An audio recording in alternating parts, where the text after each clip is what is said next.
Joshua 9. As soon as all the kings who were beyond the Jordan in the hill country, and in the lowland, all along the coast of the great sea toward Lebanon, the Hittites, the Amorites, the Canaanites, the Perizzites, the Hivites, and the Jebusites heard of this, they gathered together as one to fight against Joshua and Israel. But when the inhabitants of Gibeon heard what Joshua had done to Jericho and to Ai, they, on their part, acted with cunning, and went and made ready provisions, and took worn-out sacks for their donkeys, and wineskins, worn out and torn and mended, with worn-out patched sandals on their feet, and worn-out clothes. And all their provisions were dry and crumbly. And they went to Joshua in the camp at Gilgal, and said to him and to the men of Israel, "We have come from a distant country, so now make a covenant with us." But the men of Israel said to the Hivites, "Perhaps you live among us. Then how can we make a covenant with you?" They said to Joshua, "We are your servants." And Joshua said to them, "Who are you? Where do you come from?" They said to him, "From a very distant country your servants have come, because of the name of the Lord your God. For we have heard a report of him, and all that he did in Egypt, and all that he did to the two kings of the Amorites who were beyond the Jordan, to Sihon the king of Heshbon, and to Og king of Bashan who lived in Ashtaroth. So our elders and all the inhabitants of our country said to us, 'Take provisions in your hand for the journey and go to meet them and say to them, "We are your servants. Come now, make a covenant with us. Here is our bread. It was still warm when we took it from our houses as our food for the journey on the day we set out to come to you. But now, behold, it is dry and crumbly. These wineskins were new when we filled them, and behold, they have burst. And these garments and sandals of ours are worn out from the very long journey." So the men took some of their provisions, but did not ask counsel from the Lord. And Joshua made peace with them, and made a covenant with them to let them live. And the leaders of the congregation swore to them. At the end of 3 days, after they had made a covenant with them, they heard that they were their neighbors, and that they lived among them. And the people of Israel set out and reached their cities on the 3rd day. Now their cities were Gibeon, Kephirah, Beeroth, and Kiriath-Jearim. But the people of Israel did not attack them, because the leaders of the congregation had sworn to them by the Lord, the God of Israel. Then all the congregation murmured against the leaders, but all the leaders said to all the congregation, "We have sworn to them by the Lord, the God of Israel, and now we may not touch them. This we will do to them. Let them live, lest wrath be upon us because of the oath that we swore to them." And the leaders said to them, "Let them live." So they became cutters of wood and drawers of water for all the congregation, just as the leaders had said of them. Joshua summoned them, and he said to them, "Why did you deceive us, saying, 'We are very far from you when you dwell among us'?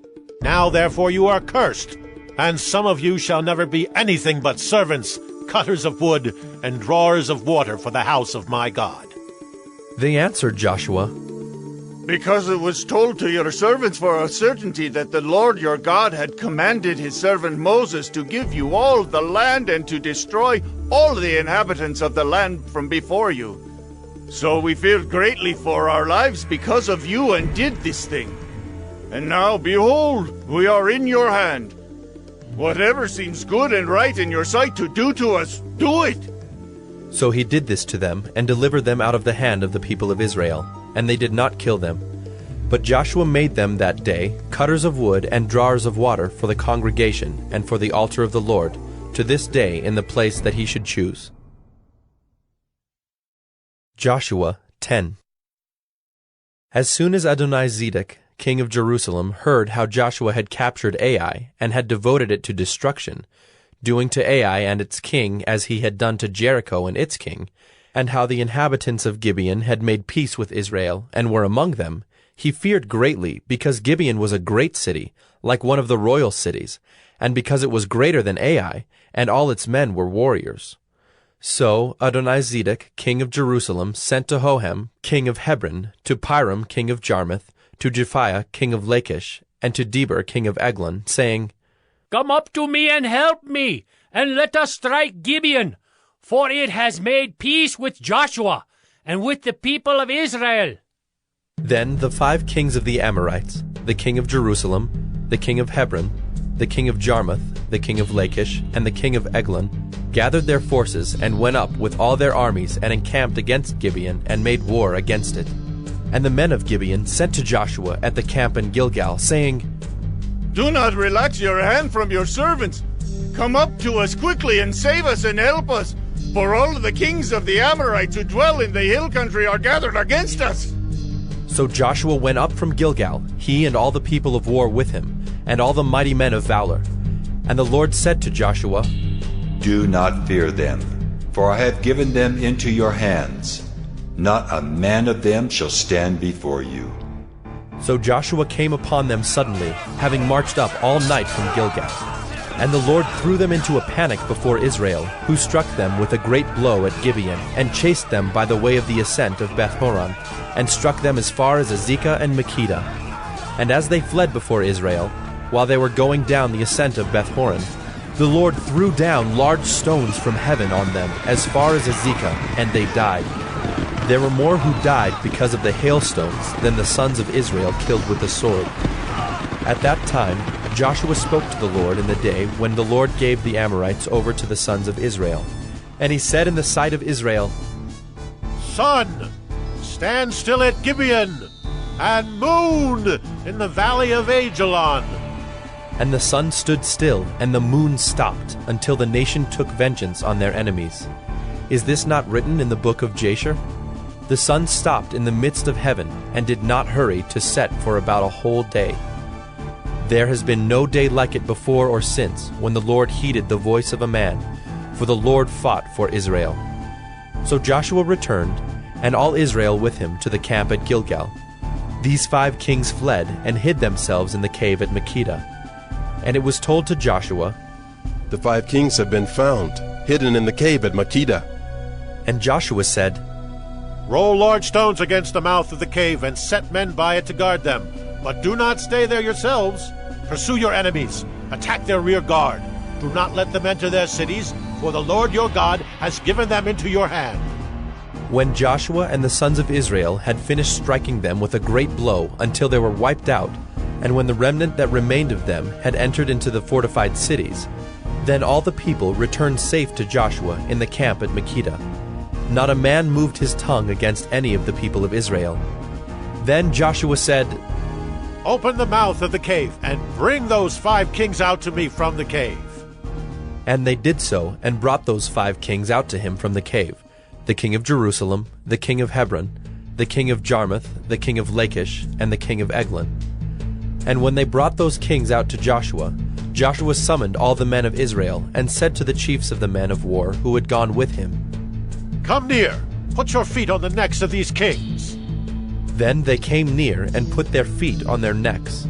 And Joshua said to them, Do not be afraid or dismayed. Be strong and courageous, for thus the Lord will do to all your enemies against whom you fight. And afterward Joshua struck them and put them to death, and he hanged them on 5 trees. And they hung on the trees until evening. But at the time of the going down of the sun, Joshua commanded, and they took them down from the trees, and threw them into the cave where they had hidden themselves. And they set large stones against the mouth of the cave, which remain to this very day. As for Makkedah, Joshua captured it on that day, and struck it, and its king, with the edge of the sword. He devoted to destruction every person in it. He left none remaining. And he did to the king of Makkedah just as he had done to the king of Jericho. Then Joshua and all Israel with him passed on from Makkedah to Libnah, and fought against Libnah. And the Lord gave it also, and its king, into the hand of Israel. And he struck it with the edge of the sword, and every person in it. He left none remaining in it. And he did to its king as he had done to the king of Jericho.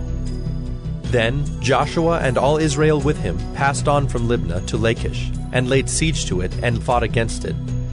And the Lord gave Lachish into the hand of Israel, and he captured it on the 2nd day, and struck it with the edge of the sword, and every person in it, as he had done to Libnah. Then Horam king of Gezer came up to help Lachish, And Joshua struck him and his people, until he left none remaining. Then Joshua and all Israel with him passed on from Lachish to Eglon, and they laid siege to it and fought against it. And they captured it on that day and struck it with the edge of the sword. And he devoted every person in it to destruction that day, as he had done to Lachish. Then Joshua and all Israel with him went up from Eglon to Hebron. And they fought against it, and captured it, and struck it with the edge of the sword, and its king and its towns and every person in it. He left none remaining, as he had done to Eglon, and devoted it to destruction, and every person in it. Then Joshua and all Israel with him turned back to Debir and fought against it, and he captured it with its king and all its towns. And they struck them with the edge of the sword, and devoted to destruction every person in it. He left none remaining, just as he had done to Hebron and to Libnah and its king, so he did to Debir and to its king. So Joshua struck the whole land, the hill country and the Negeb, and the lowland and the slopes, and all their kings. He left none remaining, but devoted to destruction all that breathed, just as the Lord God of Israel commanded. And Joshua struck them from Kadesh Barnea as far as Gaza, and all the country of Goshen as far as Gibeon. And Joshua captured all these kings and their land at one time, because the Lord God of Israel fought for Israel. Then Joshua returned, and all Israel with him, to the camp at Gilgal. Joshua 11. When Jabin, king of Hazor, heard of this, he sent to Jobab, king of Madon, and to the king of Shimron, and to the king of Akshaph, and to the kings who were in the northern hill country, and in the Arabah south of Kinneroth, and in the lowland, and in Naphthdor on the west, to the Canaanites in the east and the west, the Amorites, the Hittites, the Perizzites, and the Jebusites in the hill country, and the Hivites under Hermon in the land of Mizpah. And they came out with all their troops, a great horde, in number like the sand that is on the seashore, with very many horses and chariots. And all these kings joined their forces, and came and encamped together at the waters of Merom to fight against Israel. And the Lord said to Joshua, Do not be afraid of them, for tomorrow at this time I will give over all of them slain to Israel. You shall hamstring their horses, and burn their chariots with fire. So Joshua and all his warriors came suddenly against them by the waters of Merom, and fell upon them. And the Lord gave them into the hand of Israel, who struck them and chased them as far as Great Sidon and Misrephoth-Maim, and eastward as far as the valley of Mizpeh. And they struck them until he left none remaining. And Joshua did to them just as the Lord said to him. He hamstrung their horses and burned their chariots with fire. And Joshua turned back at that time, and captured Hazor, and struck its king with the sword. For Hazor formerly was the head of all those kingdoms. And they struck with the sword all who were in it, devoting them to destruction. There was none left that breathed. And he burned Hazor with fire. And all the cities of those kings, and all their kings, Joshua captured, and struck them with the edge of the sword, devoting them to destruction, just as Moses the servant of the Lord had commanded. But none of the cities that stood on mounds did Israel burn, except Hazor alone. That Joshua burned. And all the spoil of these cities and the livestock the people of Israel took for their plunder. But every man they struck with the edge of the sword until they had destroyed them, and they did not leave any who breathed. Just as the Lord had commanded Moses his servant, so Moses commanded Joshua, and so Joshua did. He left nothing undone of all that the Lord had commanded Moses. So Joshua took all that land, the hill country, and all the Negeb, and all the land of Goshen, and the lowland, and the Arabah, and the hill country of Israel, and its lowland from Mount Halak, which rises toward Seir, as far as Baal-gad in the valley of Lebanon, below Mount Hermon. And he captured all their kings, and struck them, and put them to death.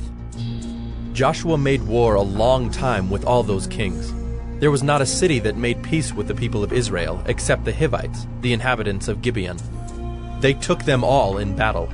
For it was the Lord's doing to harden their hearts, that they should come against Israel in battle, in order that they should be devoted to destruction, and should receive no mercy, but be destroyed, just as the Lord commanded Moses.